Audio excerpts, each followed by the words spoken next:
Olá, eu sou Yara Shoa, jornalista, editora do FitBR News.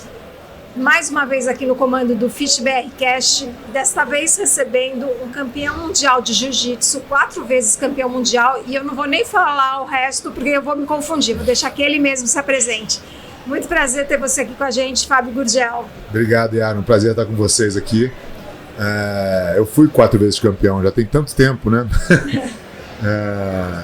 Mas a minha trajetória é no jiu-jitsu a vida inteira, né? Eu comecei com 13 anos de idade, me tornei faixa preta com 19, fui 4 vezes campeão mundial, meu último título mundial em 2001, e sou um dos fundadores da Aliança Jiu-Jitsu, que é uma escola que hoje está em 29 países, com 300 afiliados, e é um prazer estar falando com vocês aqui. Prazer é nosso em receber você aqui ter você aqui com a gente. Eu queria fazer uma pergunta que a resposta é bem ampla, mas vou deixar para você responder do lado racional e do lado emocional. Vamos falar sobre propósito, né? O que faz você fazer o que você faz? Muito boa. Realmente a gente pode ir aqui para vários caminhos, mas eu gostaria de resumir a busca do propósito eu acho que você tem propósito na vida quando você acha algo que satisfaça o seu ego e que faça bem para outras pessoas. Essa é a dialética da vaidade de Dostoiévski, essa é a virtude do egoísmo de Ayn Rand. Eu acho que você não pode... Se as pessoas tentam forçosamente, muitas vezes, fazer bem aos outros de uma forma altruísta, e eu acho que tudo bem, cada um com as suas crenças e estratégias, mas eu acho isso um pouco falho, no sentido de que você não está todo dia disposto a fazer bem aos outros. Quando você consegue esse alinhamento de fazer bem aos outros porque te faz bem, eu acho que você entra numa rota que você nunca está cansado de fazer o que faz bem para você, porque isso é do ser humano, né? A gente não pode querer afastar o nosso ego da equação. A gente tem que simplesmente alinhar o nosso ego com algo que faça bem aos outros também. Eu acho que é isso que dá propósito. Eu acho que isso está na minha vida totalmente expresso na minha atividade. Acho que o jiu-jitsu toca a vida das pessoas de uma maneira muito positiva, né? Entrega um desenvolvimento pessoal, entrega uma coragem, né? Acho que você trabalha virtudes no jiu-jitsu que dificilmente você consegue achar em outros esportes. Então, eu sou muito satisfeito com o propósito que eu carrego todos os dias na minha vida. Muito legal. E você soube fazer uma transição boa, né, do atleta para o empresário, né? Como é que foi isso? O que isso também tem a ver com propósito? Olha, eu acho que tem de certa maneira, porque uma vez que eu decidi viver de jiu-jitsu, eu tinha que, obviamente, ir me transformando, porque eu não poderia ser atleta para a vida inteira, né? Então, uma forma de permanecer fazendo o que eu gosto me forçou a criar essas transições. Então, eu saí de atleta para ser professor, imaginando que o professor teria uma vida muito mais longa, que de fato é mais longa que o atleta, mas também não não é para sempre. Porque a quantidade de aulas que você precisa dar diariamente para ser um professor de sucesso também é um desgaste físico muito grande. Então, como é que eu poderia fazer uma outra transição, né? Como é que eu poderia ter uma academia de sucesso? Então, eu tive que virar gestor. E aí, quando você vira um bom gestor, as pessoas começam a olhar e falam, pô, como é que eu faço isso também? E aí, isso me levou a ser um líder de equipe. E aí eu fui fazendo essas transições e acho que eu estou nesse momento sendo CEO da Aliança, mas de forma alguma estou fechado para as próximas transições que com certeza virão, né? A transição ela é sempre difícil, porque ela é um reset, né? Você vai para uma função que você não domina. Imagina que você é um ótimo atleta, né? Eu fui um bom atleta. Quando eu mudei para professor, eu não era tão bom professor. Aí eu me tornei um bom professor, mas quando eu fui para ser gestor, eu era um gestor medíocre. E eu tive que aprender tudo. Então você carrega algumas coisas, alguns valores, algumas formas de agir, mas a técnica que você sabia não funciona no próximo quadrado. Isso faz com que você permaneça com um mindset de faixa branca, aberto ao aprendizado. E eu acho que isso nunca pode mudar.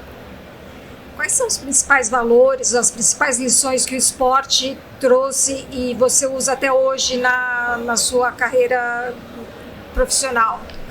Eu gosto de falar das quatro grandes virtudes do ser humano. Eu acho que o esporte e a luta, principalmente, trabalha muito essas quatro virtudes.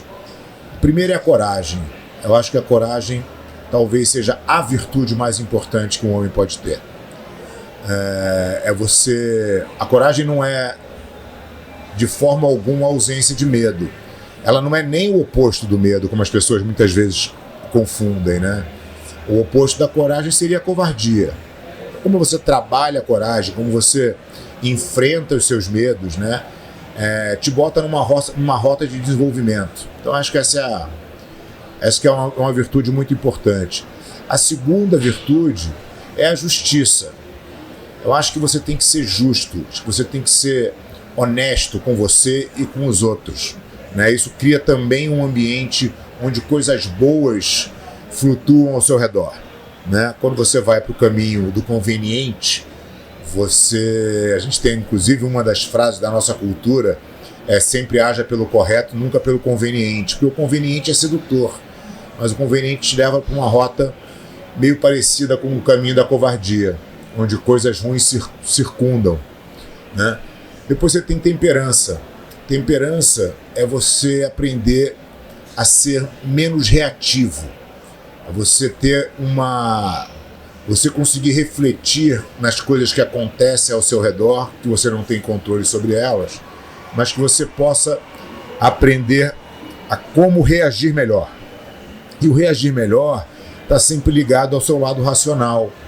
E a gente aprende muito isso no jiu-jitsu. No jiu-jitsu, a primeira coisa que você aprende é a controlar o seu instinto. Porque o seu instinto caminha para a técnica. Então, como é que você não reage instintivamente? Quando você tem conhecimento, quando você tem técnica. O que nos leva para a nossa última virtude, que é a da sabedoria.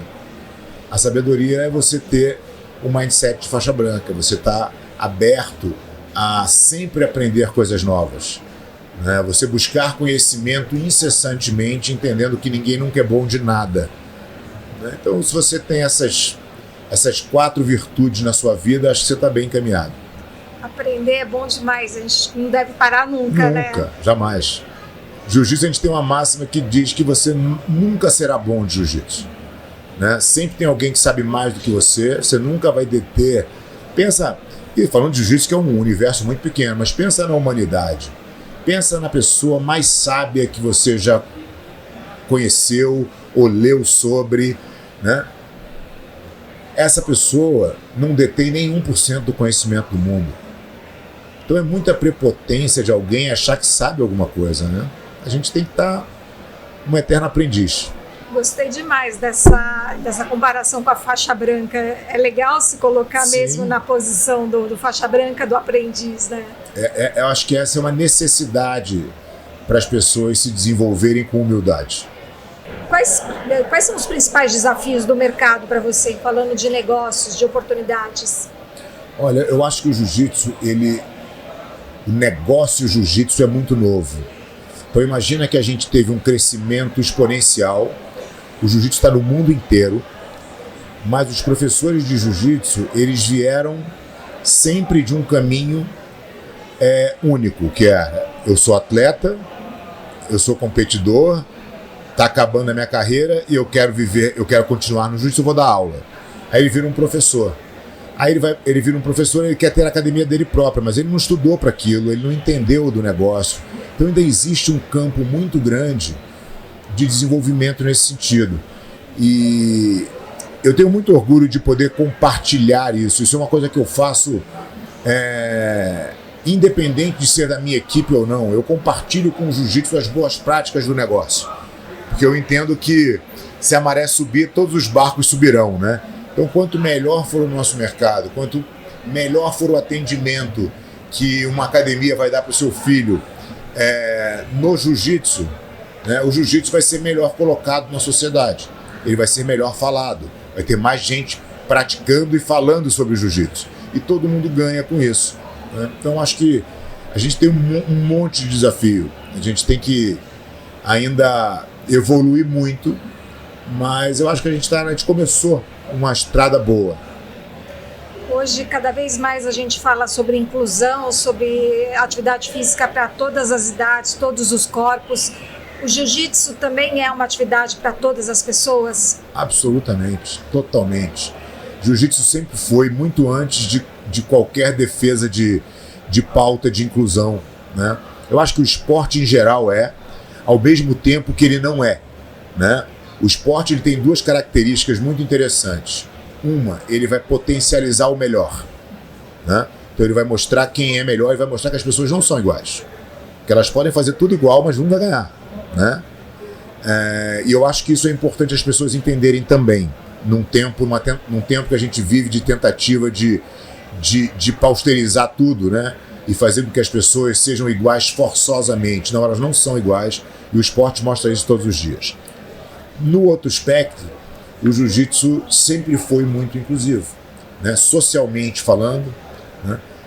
É onde você tem todos os tipos de pessoa, de todos os credos, de todas as opções sexuais, o que for. O jiu-jitsu nunca teve absolutamente nenhum tipo de barreira com ninguém, de deficiência física, né? Tem a Federação de Paralímpicos, né, que praticam jiu-jitsu e é lindo de ver, né?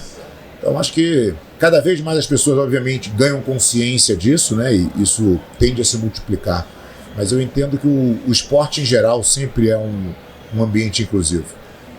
A gente muitas vezes tem a imagem do lutador de jiu-jitsu marrento, brigão, né? E você me parece muito zen. Você é zen? Eu acho que eu sou, assim, não sei qual é a definição de zen, né, que você tem na sua cabeça, a sua imagem que você faz de ser zen, mas eu entendo que eu fui criado num esporte que me ensinou a solucionar problemas praticamente insolucionáveis. Então você conseguir me tirar do meu centro, da minha razão, é muito difícil. Por outro lado, eu estudo muito como eu posso me desenvolver mais nos pontos que eu ainda não me considero bom. E isso também me traz uma visão de mundo que não permite que as pessoas controlem as minhas emoções, né? Isso é uma coisa que eu busco trabalhar, e a luta obviamente me ajudou muito. Então você me tirar do sério não é muito fácil, né? Então eu acho que isso de certa maneira me torna zen dentro desse conceito mais popular de zen. O que é para você o esporte? Eu acho que o esporte significa, em primeiro lugar, competição. Eu acho que você define esporte pela disputa.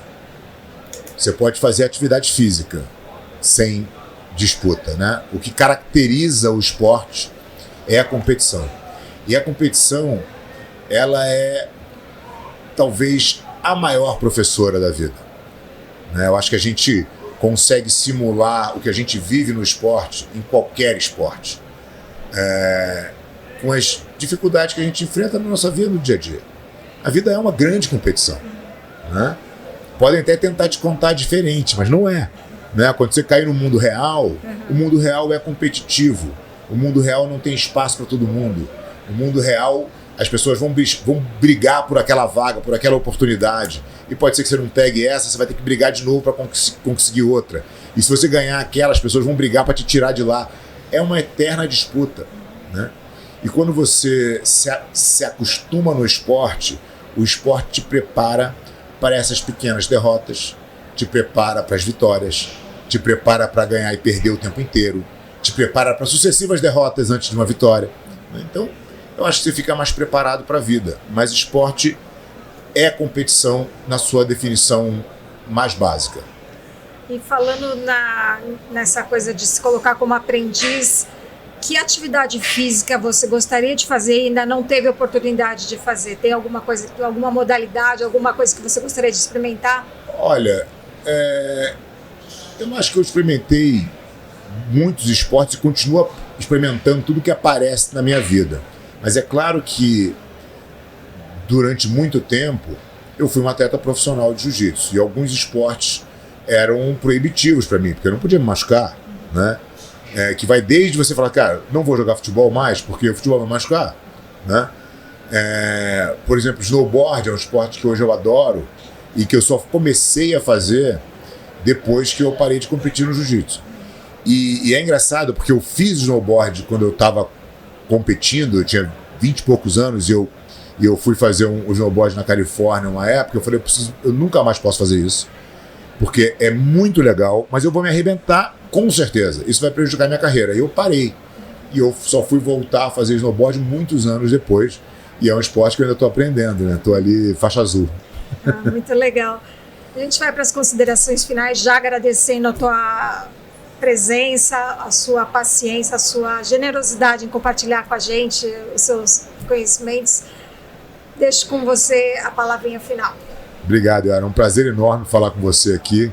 Sempre bom a gente poder bater papo e filosofar um pouco, né, do que o esporte traz de benefício para as pessoas.